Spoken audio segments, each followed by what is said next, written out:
Andy, welcome back. Thank you. I'm hijacking Arabic Mike's channel for the second time.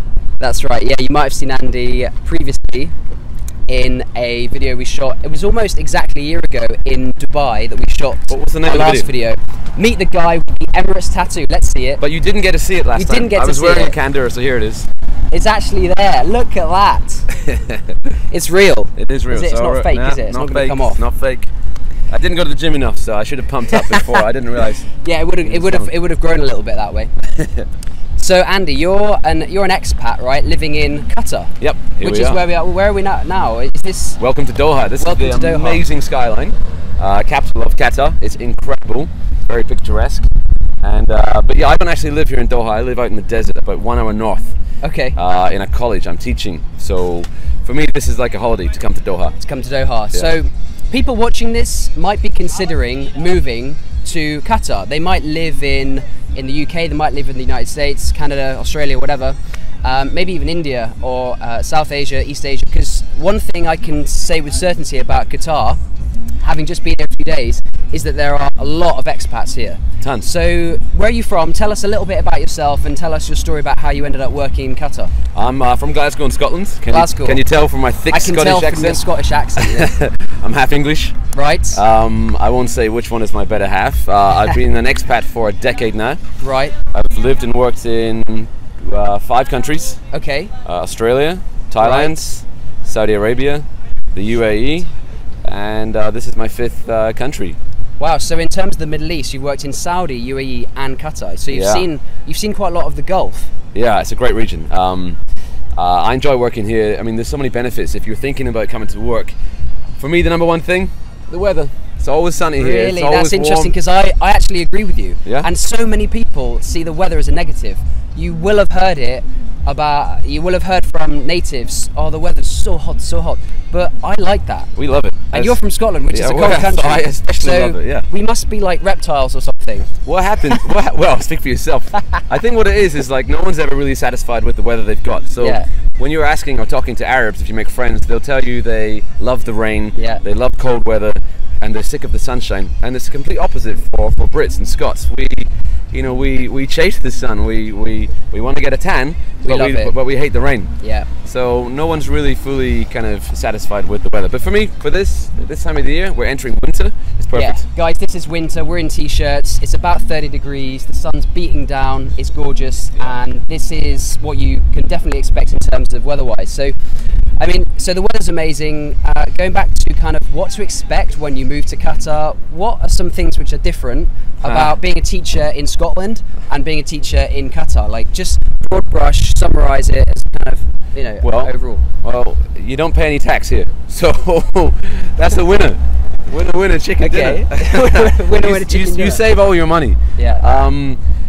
I mean, I wasn't a teacher in the UK. I have worked there, of course. Sure. I've paid my taxes, but I don't pay any now. So that's for me the biggest draw. It's a big draw, isn't it? And I mean, the weather here is great. The quality of life here is good.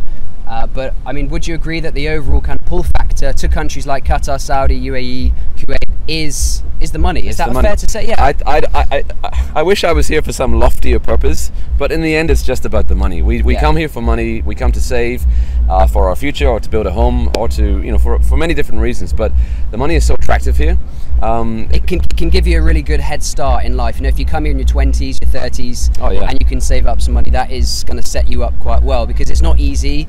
I don't want to sound like it's impossible to save up and be successful in the UK, because it's not, I don't think. But it's not the easiest thing now with high house prices, etc. And this is across the whole world, the Western world certainly. It's not the easiest thing to save up. But coming here, you can kind of fast forward a little bit, get some money in the bank to maybe then think about buying a house or having some savings if that's what you're looking to do, right? Exactly, yeah. And a lot of the packages that you get, if you do come to work here, they pay for your accommodation. They give you, depending on your job, they'll give you a car, they'll give you allowances. Free food is a good draw with my job. So you really end up keeping, I'll be honest, about 95% of my salary. Amazing. I keep it. Yeah. It's incredible. Yeah, there aren't many other places or jobs or countries where you can live like that. Yeah, there's so few parts of the world where you can get such generous benefits. Yeah, your financial advice might say save 10%, save 10% of everything you earn. I'd save 90. Yeah, pretty much. Yeah. Yeah. But I'm not. It's never enough, though, is it? No. You know, humans are greedy. People always want more, and I don't know how long. You know, maybe I can take this question a bit further forward. How long would I stay in the Middle East? As long as the package is like this, you know, the weather's not going to change. I could probably stay here for a good few more years. Yeah, definitely. Yeah, nice.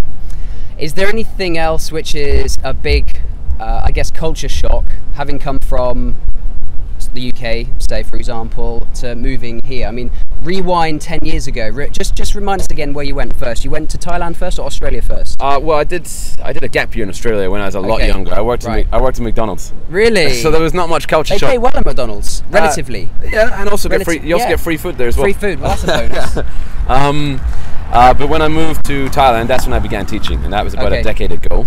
And 7 years there, a couple of years in United Arab Emirates, a year and a bit in Saudi, and now I'm here. Amazing.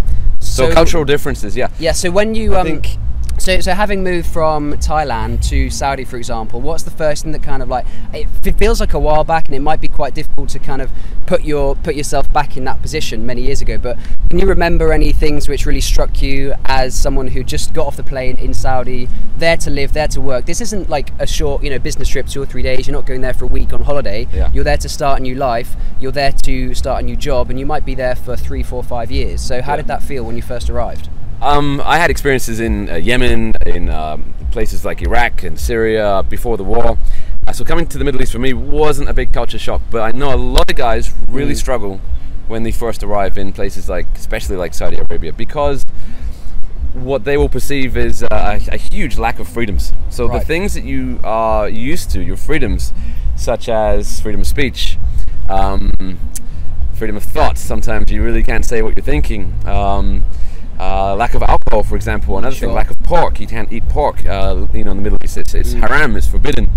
Things like that, you have to kind of sacrifice in order to thrive in the Middle East. You need to be able to adjust, but you kind of put you put part of yourself in a box for a while you're here. And you just have to be careful and be guarded and not say anything stupid. Be tolerant and be respectful and be patient.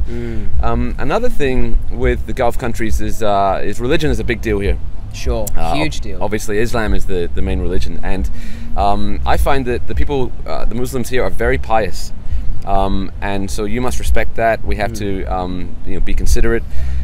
Things like Friday prayers. Today actually is Friday. Yeah.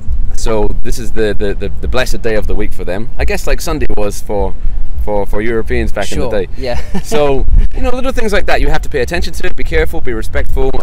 And that can be a challenge for some people. Some people find it hard to hold their tongue. And you really have to zip it. Yeah. If you don't know Andy, YouTube channel We Can Fly 777. Andy makes the best flying vlogs on YouTube. There's no doubt about it. When he flies, which he does a lot, he takes his camera, his GoPro with him. When you watch his vlogs, you feel like you're on the plane with him. You see the food he eats, the movies he watches, what's out the window, the whole experience. You meet the staff, and if you're someone who likes flying in airlines, then check out his channel We Can Fly 777. You won't regret it. Yeah, you'll love it. Thank you for the plug. That's right. How much does that cost me? Is that like 10 reals for that? 10 reals. Okay.